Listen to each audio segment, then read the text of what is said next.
Let's bring in former Arkansas Governor Mike Huckabee for more on this one. Governor Huckabee, good to have you. You know, college campuses have always been a hotbed for protest, student activism, but this feels like something very different right now. Well, it is something very different. It's one thing to protest. That's free speech. It's the First Amendment. We celebrate that. But when you deny Jewish students the right to go to class, now it's a civil rights violation. Where I live in Little Rock, Arkansas in 1957, 9 black students were kept from going to class. You know what President Eisenhower did? He federalized the National Guard and he sent the 101st Airborne in. Those 9 students went to school. I don't understand why this presidential administration doesn't recognize that it has a responsibility to protect these students. And it's not just the Jewish students, it's all the students. But what an outrage to single out Jewish people and make them the target of this level of hate and anti-Semitism. If these were black students being denied being able to go to class, I have a feeling there would be outrage in the mainstream media and in the White House. If these were women or if they were gay people, there would be outrage.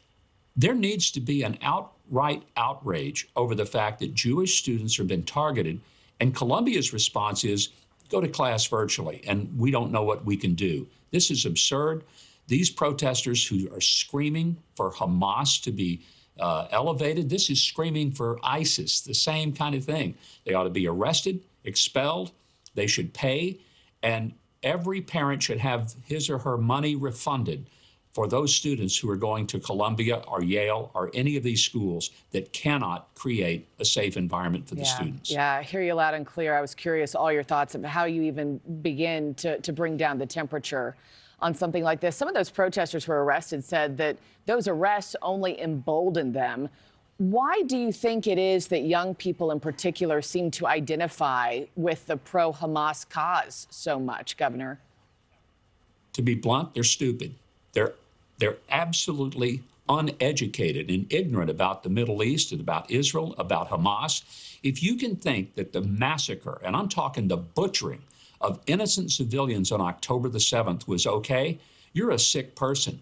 You don't deserve to be in college. You need to be in some kind of rehabilitation where your brain gets somehow awakened to some reality.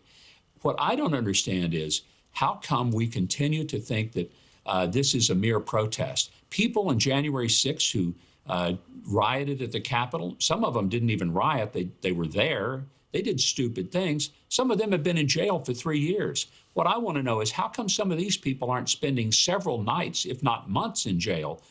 When they have no consequences, they continue the behavior. Yep. And that's what we're seeing. No consequences. They get arrested. They get out in 2 hours, and they are emboldened, just as you said. And we'll see what happens to the more than 100. One more question I did want to get in for you before I let you go.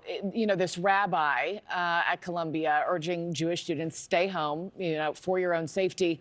I think many Jews around the country are wrestling with that dichotomy, right, of following the rabbi's directive, stay home, stay safe. But also there's another voice inside that says, don't stay home and hidden and let evil win. What's your message to the Jewish community in this time, especially ahead of Passover tonight? You know, I would say if there's a Jewish person who needs some assistance, who needs someone to go with them, call on those of us who are Christians, who love Israel, who love the Jewish people, who are friends to the Jewish people. I would love for every Christian in America to say, here am I, send me.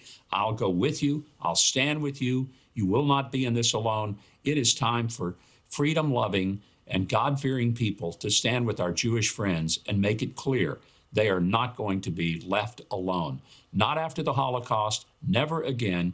And what we should say about never again will they have to go it alone. Yeah. A beautiful message and a reminder to reach out to your Jewish friends in this time because they're not okay right now. Mike Huckabee, thank you as always, sir. Appreciate it. Thanks for watching, everybody. Go to joinnn.com to find NewsNation on your television provider. Also, don't forget to click that red subscribe button below to get more of NewsNation's fact-driven, unbiased coverage.